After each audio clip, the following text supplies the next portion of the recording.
What's up, guys? Welcome back to another episode of the Dad Bod Pod, a place for men to learn, grow, and live the healthiest life possible. I'm your host, Jason Priest. I've got an awesome guest for you guys today. Before we go there, if you're a brand new listener, highly encourage you to go back, check out some of the prior episodes where there's a ton of valuable information in terms of motivation, inspiration. We lay out the entire game plan for achieving optimal health. If you're a longtime listener, thank you so much for being here. We greatly appreciate your support in our mission to make the biggest impact possible on the male obesity epidemic in our amazing country. And with that being said, if you've been here for a while and you've not taken 10 seconds out of your day to drop us a quick review, we greatly appreciate that. Any feedback that we can get from you guys is great, helps the show grow, gets the show into the ears of more men who could potentially change their lives. And it also gives us feedback for content requests that you want. So if there's something you want us to cover and go deep on, please drop us a review. We're happy to try to cater to you guys as much as possible because we're here for you. We don't run ads. We don't make money off this show. We're here to add value to your life. So if you could just do us that one favor, we greatly appreciate it. So let's dive in. I'm excited for today's guest. We've been connected for a while now. It's a friend of mine. His name is Johnny Longinidis. And this guy is the breathwork master, if you will. He teaches yoga. He teaches breathwork. We're going to dive into some stuff today that probably is going to be a little bit eye-opening for most of our listeners. If you're someone who's not into yoga, if you're not into breathwork, and you don't really know much about it, we're going to open up your mind and your eyes to a little bit different world of things that could potentially benefit you in your daily life. So without further ado, Johnny, welcome to the show, man. I'm excited for today. Bro, Jason, thank you very much, man. I'm excited to be here with you guys, man. Yeah. So we've got a great audience, and so I know they're going to get a ton of value out of today's show. I'm going to ask you one question. I don't have a script, but I do have one scripted question, and that's really just to get your take on where we're at as a country in terms of health. I used to talk about the Dad Bod, what your take is of the Dad Bod, but man, we're in a really, really rough spot as a country, as a nation when it comes to health in general. Pre-pandemic, we had an obesity epidemic. Post-pandemic, we still have an obesity epidemic. It's not going away for a while. So what is your take and kind of give us your thoughts on where we're at as a country in terms of health? I'm happy you asked that because of late, what I've been really saying is that the definition of health, I think, needs to be rewritten. It's been so long, and I know you talk about obesity, and obesity is certainly a biomarker, right? That's a measurement. If you're overweight, for sure, there's going to be other residual health issues that are going to come along the way. But when I look at health, and I know you do as well, is I look at the whole picture. Yep. And so if we look at, mental health, and this is where it's, that's linked with the whole equation. It's like, when I look at something, it's like, what's your exercise look like? What are you eating? What are you watching? What's your social circle? Like all of that, I think right now, more than ever this past year, we've had time to take a look to step back. We've had a lot of time with ourselves, man. And I think what people are realizing is that not only are we, our diets are generally sucks. Yeah, let's call it what it is, man. There's a reason the acronym is SAD, right? The Standard American Diet. Dude, it's sad is what it is. It is sad. Is there a shift going on? I believe there is because, in my world, there is a shift. It's in small pockets of whether you're eating locally and grown, homegrown vegetables and CSAs and things like that, grass-fed beef and whatnot. For sure, you're seeing a lot more farm-to-table restaurants, so there's a shift. But for me, it's ultimately it's starting to look at health and define health as a bigger picture. Yes. Because I'm hearing way too many times. I'm hearing the 45-year-old guy that was incredibly healthy drop dead because of from a heart condition, massive heart attack, and they're like, well, he was healthy. And my thing is like, well, what how did you define how healthy he was? How did you find? Because I love it. Because he ran 10 miles a day. Like maybe that to me is not necessarily a healthy thing. You're stressing you may be overstressing your body doing that. What's his home life like? What's his social life like? What's going on up here? 100%. So So when you bring up health, man, like that to me is where what I really want to start to see is the shift is it what is defining a healthy human being.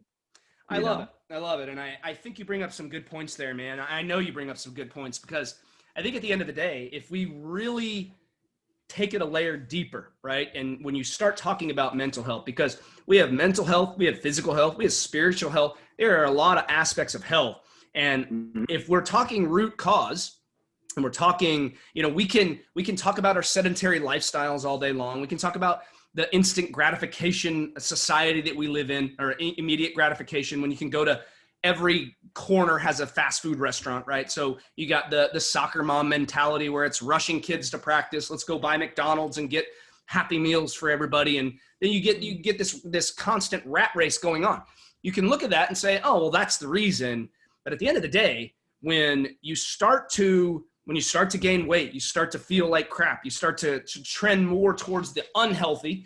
There's got to be some stuff that's deep rooted in the mind as well. I don't believe that there's many people out there who would choose to be overweight and unhealthy and be happy with it. There's nobody out there that's 40, 50, 80, 100 pounds overweight that can look themselves in the mirror and say, you know what, I truly love that person. And it's not about loving you for who you are. It's about holding yourself to a higher standard and realizing that you should have better expectations or higher expectations of yourself, because there is a better life for you. I don't believe that you can truly be happy if you're you're overweight, out of shape, and feel like crap all the time. They just don't go together. And so I'm glad you went there, because I do think there's a big mental health component to it. And with what we've been dealing with over the last year and a half, I think mental health is a huge issue. You can see these suicide rates skyrocketing and all this. So I'm glad you went there, because I think there's a much bigger tie to mental health than we talk about, right? In general. Yeah. So. Yeah, no. And it's, and there's still this stigma around. So like, even when you say mental health, I think people think it's like, oh, so there must be something wrong with my mind. Yeah. It's like, no, let's just start to look at, let's just start to look at like, what are you doing to you're exercising your body, and ultimately it's doing a lot more than just the external and just the aesthetics, right? And I know that your group, you guys focus on a lot more than that. It's not just that. But what do you do? Why don't we just look at, like, are you like an exercise gym for your mind? Let's kind of look at it and maybe in that perspective. Yep. What are you doing for that? So instead of looking at it like there's a defect, it's just because this, there might just be a gap, right? There's things you're not doing that could, Listen, I work with the majority of people that I work with, 99% of people that come to me, they all say, I can't shut this off. Yeah. I can't, it's just constantly running. Racing, yeah. And it's racing, right? So it's like, so you have this band of wild horses up here, right? Call it whatever you call it, the monkey mind. We call it that in yoga. It's been commonly called that. So if you don't learn how to just cultivate some tools to learn how to rein that in, so it becomes not your worst enemy, it can become your best friend. Yes. It can be, when you integrate it in, right? There's a reason why. It's like, I have a hard time. It's like, if you're not working out mind, body, spirit, like if it's not all together, you're missing a big component. I go into too many gyms and I just see it's just one dimensional. It's just the body. And it's like, dude, if, here you have, I see high level athletes. It's like, what are you doing, to get their focus, to get their mind right, to get their, like, I want to see some things working with their nervous system or whatever it is.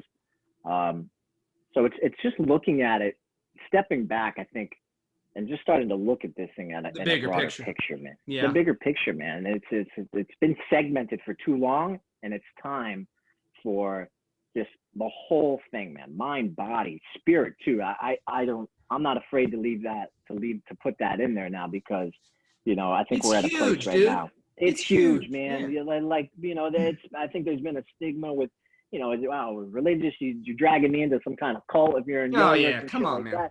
But it's like, no, man, it's just, are you getting in touch with, just I don't even want to call it some other. Dude, it can be.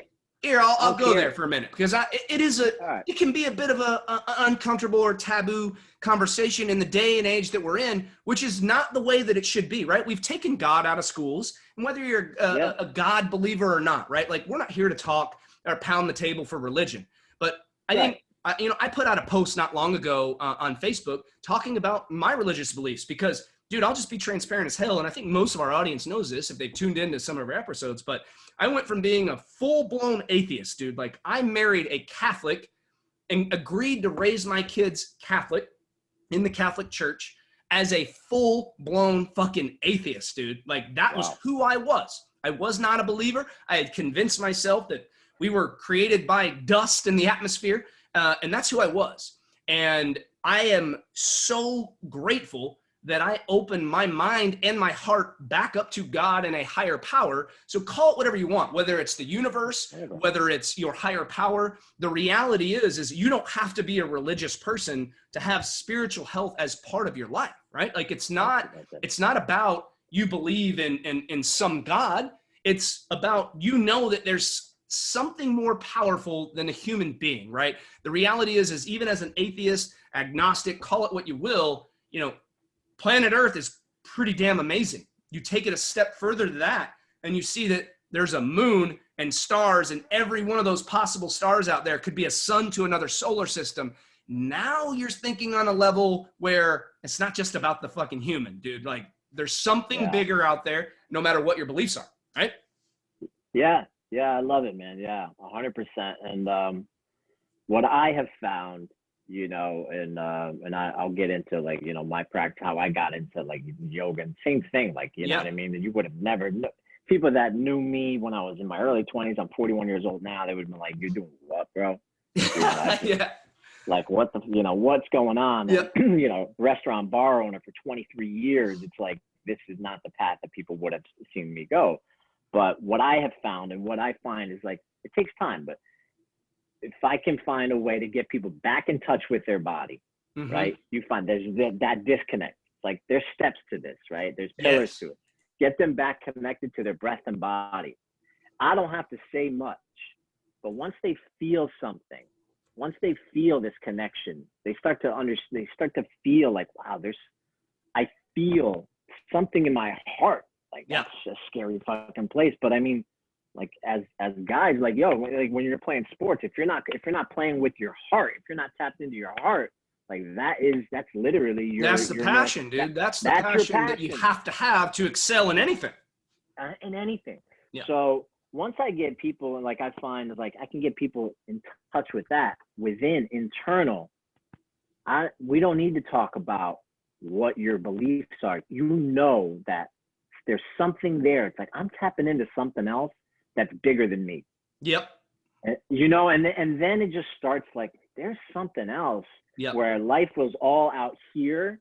And then all of a sudden it's like, you turn some attention inward slowly, get back in touch with the body, maybe like 5 minutes of, like, breathing, meditate, whatever, just slowly.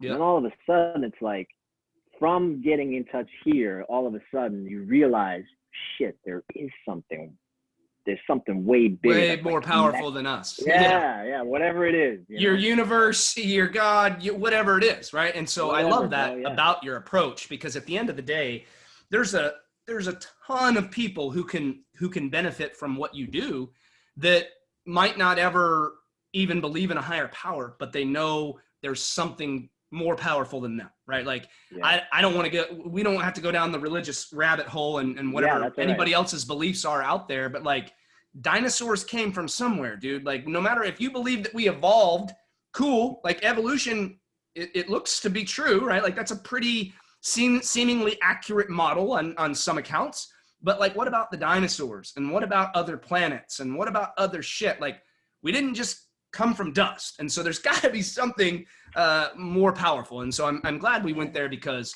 look, dude, like, I realize we're talking about right now, we're actually talking about bringing a spiritual health class into our Unleash Your Legacy program. Right now we do 2 classes a week. It's a mindset and motivation class, and we do a topic discussion class where we go deep on one of our 4 pillars, and then we answer questions and make sure that these guys have confidence and clarity on everything they need to be doing to achieve optimal health.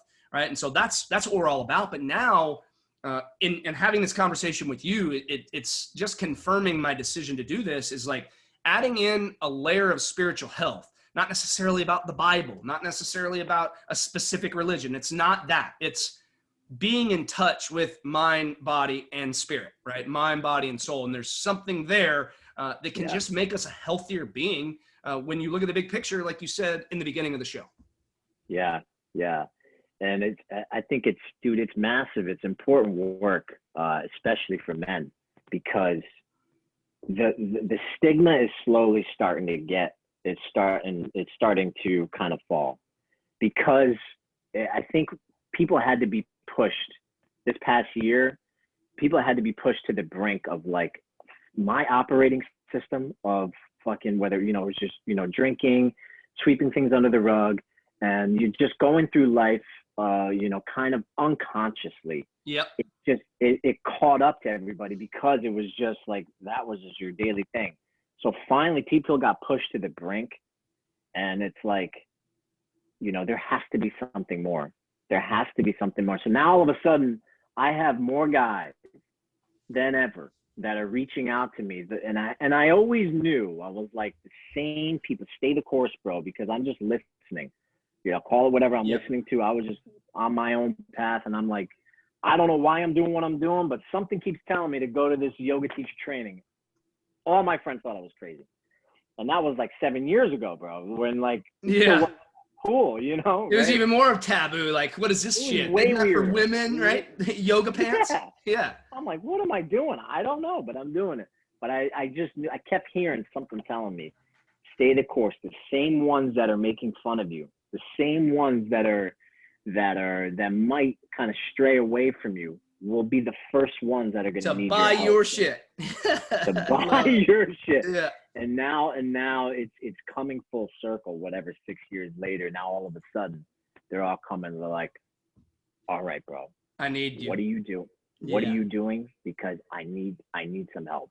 I love it, man. Like, yeah, I love it. So, well, I think this is a great place. So, to kind of segue to who you are and what you do. I think so far, I think the audience has gotten a pretty good understanding of you and your character, because like, dude, we connected the first time that we connected, man. I was like, oh, I really like that guy. And like, we've been bonding since, right? And I see our friendship, relationship continuing to grow because of that. And I value, for the listeners out there right now, I'm just going to tell you guys, like, I value what Johnny does so much that I have invited him into our private community to come and do some coaching and some instructional teaching on what he does, because I know the value they can provide to our private clients inside of Unleash Your Legacy. So let's unpack that, because for the listener out there, I want them to have clarity, because obviously I'm going to give, we're going to talk about where to find you at the end of the show. I know that you have a ton of value to offer men, mostly men listen to the show, but women as well. I know you work with both. And so let's unpack that a little bit. So we've mentioned yoga. We've talked briefly about breath work, I think, but let's talk about the why, right? Like, why are these things that you teach so important? If you don't mind breaking that down for me a little bit, because I think now I'm very big on giving the why behind the how. And the example that I give a lot is, I could tell a guy right now, hey, go do this in the gym, go do it in this order, and that's what you should do because it's going to get you the best results. They're going to listen and they're going to say, you know what, he knows what he's talking about, obviously, and they might do it for a little while. But when I say, go do this, and this is why you're going to burn more fat. This is why you're going to build more lean muscle mass quicker. This is why you're going to be able to get in and out of the gym in under an hour and still get fantastic results because of this. When I give them the why, there's that brain body connection that's made that says, you know what, I know how, and now I know why, and I'm not going to stop because this is what I need to do. Right. And so let's break down the why, because I think this is such a crucial aspect of what you do. I love that, man. The why. Yeah. And I feel like I could go a few different angles from this. Let me first, and I'll make this as quick as possible so people can understand my story, because I feel like my why, because my why all started from there. Okay. Right. So just understanding, I was you know, at a teenage years, you know, late teenage years, my father had gotten sick, and I was going through transitional, 17 years old, running a restaurant. My father gets sick. I had all these things kind of snowball in my life. I thought I was going to be a professional baseball player. I got arrested, and arrested for possession of marijuana at the time, which you look at it today, is kind of hilarious. It's like, what the fuck is it? Yeah, no, I get it. I get it. But anyways, yeah. But point being is, like, I was hitting rock bottom, right? My dream was taken away from me. My father ended up, he was sick, passed away 2 years later. So here I am. So right? was he was the restaurant owner, and it was a family thing, and now you're in charge? Okay. So, like, I had all these dreams to go do this, that, the third, and all of a sudden it's like, I got to come home and take care of, I have brothers and sisters as well. It's time to take care of what we got to take care of. So I put everything aside, and literally I put everything aside, like emotions. Yeah, dude. I put, everything. It was just like, because it's like, man up, let's go. And that's what I did for 15 years or whatever, some odd. And it was just, live the life, man. It's like, all right, I'm making money. I'm this guy, I'm this persona, whatever. Sure. And I was making, it was mistake after mistake after mistake. And it finally hit a point where it was just like, what am I doing? Would it be accurate to say that at that point in your life, you didn't have purpose? You didn't have purpose with the restaurant? There's no doubt about it. I didn't have purpose with the restaurant. I didn't have purpose in my personal life. I was just out freaking, going out, drinking, hooking up with any, with whatever girl. That wasn't, my relationships were terrible. All of it. What got me in the door, that did break me down, but honestly, and I think this speaks to a lot of guys, and what got me in the door was the physical. I was competing in Brazilian Jiu-Jitsu, and my body was breaking down.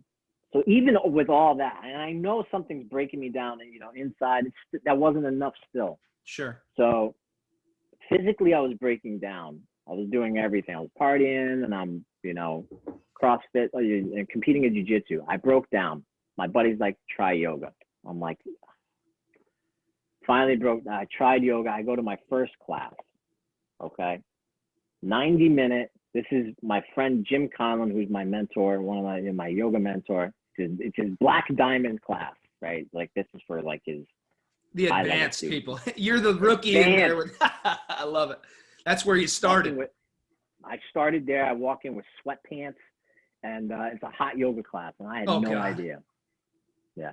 So I'll just say within just like 5-10 minutes, and I'm suffering, but I'm hearing everybody else in the class. They're breathing calm, and they're in like dancer poses, this, that, the third. And I'm like, what the hell is going on here? And I'm hiding it all. I'm hiding all my emotions. I'm hiding all of it because that was my operating system. So I realized, I was like, oh my God, this was the hardest thing I've ever done. I'm competing in jiu-jitsu, and I'm doing this, that, the third. Hardest thing. I gotta find out more. So I dove in, and teacher training came up. My body was broken down anyway. So I'm like, I couldn't go back to training. I want to learn more about this. Yep. And that just, so I was broken down spiritually and like fulfillment, but it took the physical like breakdown. Like, my body finally was screaming at me enough to be like, yo, you need more. You need to look inward more. And that's what I started doing. And that's slowly where the path, teacher training, started opening up. I'm like, oh, this yoga isn't about soccer moms and, and like stretching and getting into this pose and making it look, has very little to nothing to do with that. Right. It was all, I'm like, oh my God. I'm like, why do people not know more about what this practice is about? So I'm like, I need to kind of spread this, so I started teaching right away, and I was teaching like 6, 8, 10 classes a week, because I'm like, I need to show people. And really, the breath was always at the core of it. The breath was at the core of it. It was all about the breathing. I realized that my breath was dysfunctional, which I never knew. And I realized that once I started to focus on that and started to regulate it does two things. It's like when you focus on your breathing, it provides you information.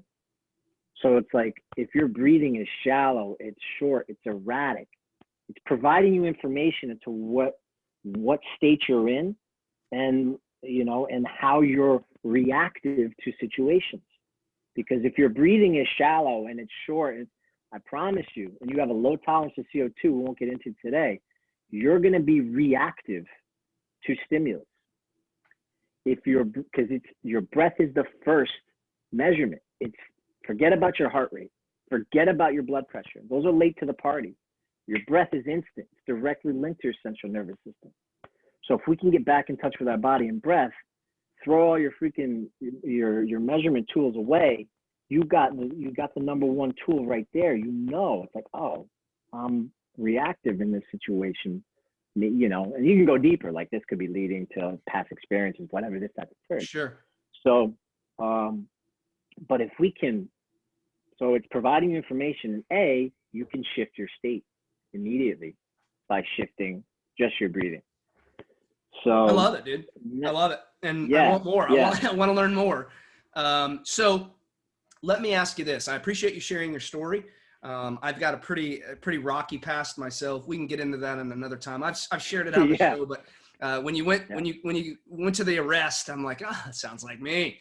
I have a pretty checkered and drug history past myself, and I'm not afraid to talk about it because I know there's a lot of people out there that need to hear more of it, because maybe they come from a darker place, or maybe their place wasn't as dark, and they're like, if that guy can do it, I can do it. You never know who you're going to inspire just by sharing your story. So I appreciate you going there, but let's take it a step further with the breath work, because there's a lot of people out there listening, and they're like, oh, it sounds interesting. And I know that they do some deep breathing in yoga, but you and I were talking before the show, and I know that there are many aspects of deep breathing. And I know that you teach several different, I don't even know several different approaches, if we will.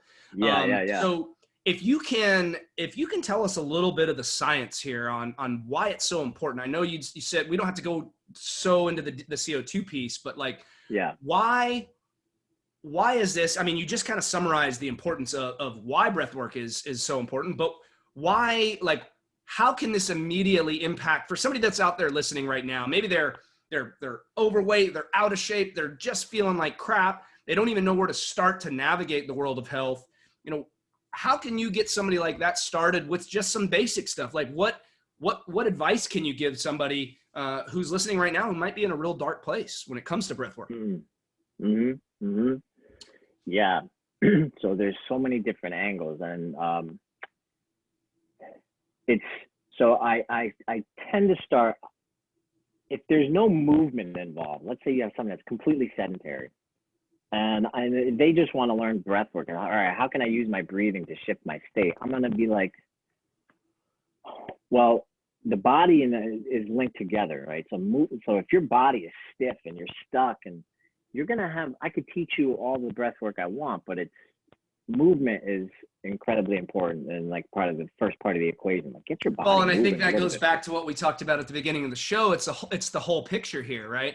So a lot of our guests will come on, like we've got a lot of doctors that come on, all kinds of medical people that come on.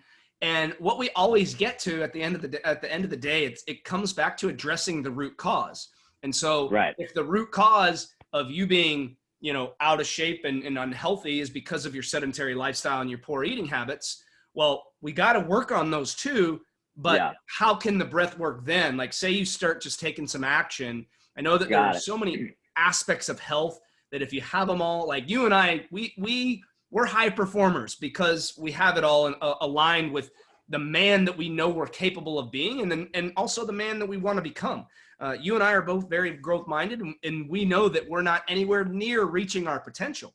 And so I think if you start working on multiple things, we can get into drinking more water and making smarter choices and getting more active. Like, those are the things that most people know what they need to do. So let's say all of that is, let's set that aside. Like, where does the breath work then come in? Got it. First place I would start is let's just see, can you breathe? Can you hold a cadence, right? A cadence of, let's say, either 3 in, 3 out, call it 4 in, 4 out, all nasal breathing, and see if you can, I'll test to see, can you breathe into, place one hand on your chest and one by your diaphragm. So I always start, there's 2 aspects of breath work. It's breath awareness and conscious breathing, right? So first we start, just notice, start to notice, how are you breathing in and out of your nose? Is your top hand moving? Is your bottom hand moving, right? Just notice. For a lot of people, more often than not, they come to, this is moving a lot, right? So just by, let's just start to create some mind-body connection. See if you can just get that bottom hand to move. Keep a cadence in and out of your nose for 5 minutes. And you'd be surprised how many people have a hard time, because just focusing on your breath for that long, like I said, it provides you information. So if your breathing starts to get erratic and it starts to, like, you'll see people like, oh, you know, they start kind of the need to swallow, whatever it is, they haven't developed this ability to just keep a steady breath in and out of your nose. I can't stress it enough. Like the nose, nasal breathing, we can breathe in and out of our mouth, don't get me wrong, but that's the first place I go for most people. Can you keep a steady cadence? So I'm curious there. So with the nasal breathing, I've always thought it was in through the mouth, out, or in through the nose, out through the mouth. And when I'm doing my own deep breathing, that's traditionally what I do. So let's talk about the in through the nose, out through the nose piece. I know you mentioned the CO2 before. I'm sure that plays a role, but why is that the way? So, and I want to be cautious of calling it the way. Yeah. No, I get it. It's not a set in stone way, but why would you recommend that over the in through the nose, out through the mouth?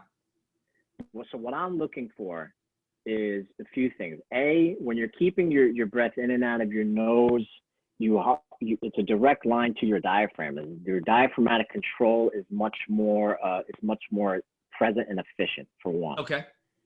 2, your ability to keep your breath calm is raised up by keeping just nasal breathing. You're showing an ability to just stay calm.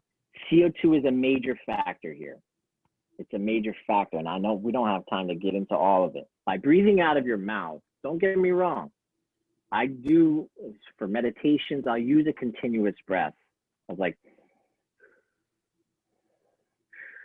so know that what you're doing is you're blowing out excess CO2 by breathing out of your mouth. All right. And throughout the majority of your day, for you to get the most optimal the name of the game is oxygen uptake. Sure. Okay. To do that, it's actually important for us to have a balance of CO2 in our system. So when we have a pattern and a habit of breathing out of our mouth, we're breathing out too much CO2, and without getting into too much science, the oxygen isn't actually getting delivered to our cells and our tissues optimally. We're not getting enough. So if you can train your body, for the most part, don't get me wrong, like I said, you're a high exercise or whatever it is. Oh yeah. There's going to be extremes. Blow it off. Sure. Yeah, you got to blow it off. Don't get me wrong. But if we can train ourselves for the majority of our day to breathe in and out of our nose, we are going to have, the name of the game is oxygen uptake. Yep. Right? That's what, we can do that. We're going to be able to regulate our central nervous system. We'll be able to, to understand and have an understanding of when, situations arise much more effectively and efficiently. So I guess the answer is ultimately is oxygen uptake, because there really is, there's an epidemic of mouth breathers out there. So yes, there is.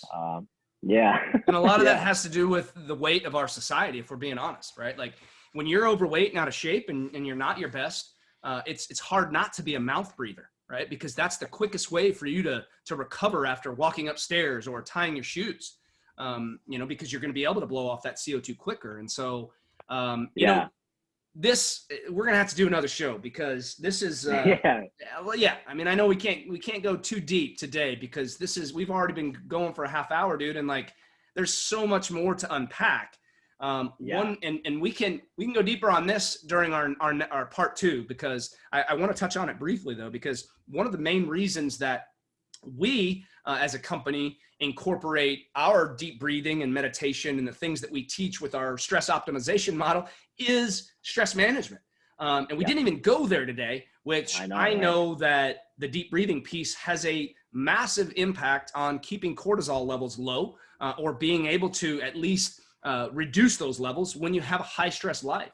And I think the mindfulness and the practice that we teach at the front end of the day and helping guys build out a morning routine that's going to serve them, we involve the deep breathing. We also involve the meditation, the gratitude journal. So there's a lot of mindset aspects and components that we teach that don't really have much to do with the breathing. We just emphasize deep breathing in general, right? Make sure you're doing some deep breathing to get those cortisol lowering benefits. And it's also going to give you some time to be away from a TV, a computer monitor, your phone, whatever. So it's going to serve multiple purposes for you to just take some time and for you. So we didn't even get into that, man. But like, I know that that's another huge benefit of breath work. No doubt about it. So if I were to leave your audience with 2 things, right, is that they could apply, right away and be like, okay, let's play around with this. Is the understanding that breathing into your lower lobes is you have you have an abundance of chemoreceptors, right? They're receptors that are looking for changes in your gases, right? That trigger parasympathetic, your rest and digest. And you have chemoreceptors up here that are abundant, that are chemoreceptors that are triggering sympathetic. It's physiological. We are built a certain way, right? So why don't we utilize the way that we're built, right? Yep. So if you're breathing up here, you're triggering sympathetic. And if you're in a sympathetic state, you're breathing up here. So you're perpetuating the issue, even if you're unconsciously doing it. So just practicing breathing into your lower lobes, parasympathetic. Stretch out your exhale. Practice stretching out your exhale. You literally have a watcher in your medulla oblongata, like the breathing center of your brain, that's looking for how long is that exhale. If that exhale is short, I'm going to stay vigilant, because that's a sign that of stress. Yeah. Of stress. If the exhale, so almost look at it as kind of a hack. If the exhale is stretched out, now the watcher, right, the little watcher is looking like, all right, we're cool, we're safe here, parasympathetic. I love it. You're tricking your brain, dude. Yeah, it's so awesome. Right. So breathe into your lower lobes, stretch out your exhale, and look at it this way, Jason. Just tell your guys that you're getting into meditation. The breath is just start there. It's your vehicle to get you to get this. And we'll get into this next time, right? To really get into understand how the layers of the brain start to operate efficiently, to get this quieter so you can get into a state of meditation. Your breath is your most efficient tool to get there. Use that first, and then you get into a state.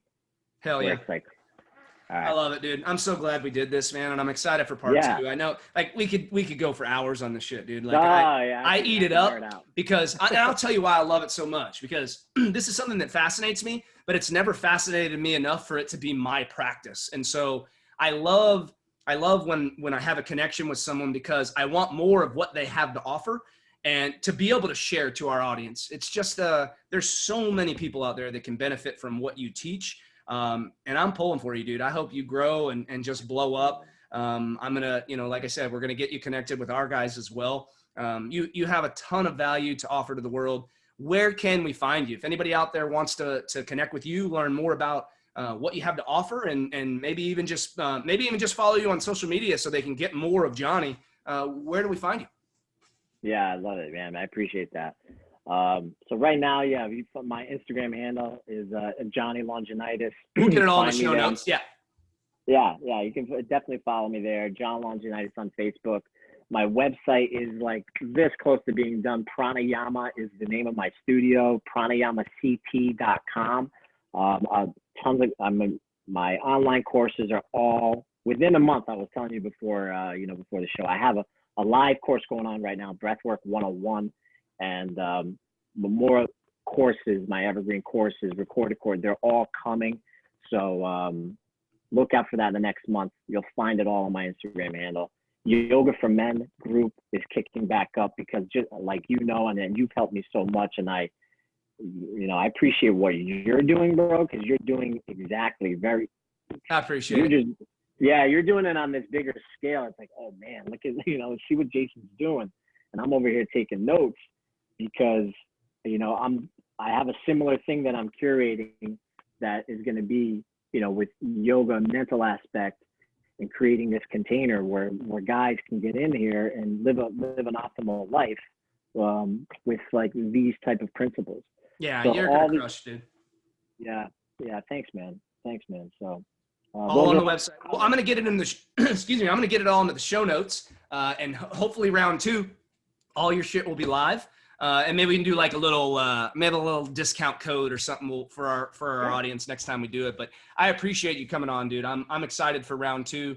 I'm excited to see where you're headed in your growth, dude. I'm pulling for you.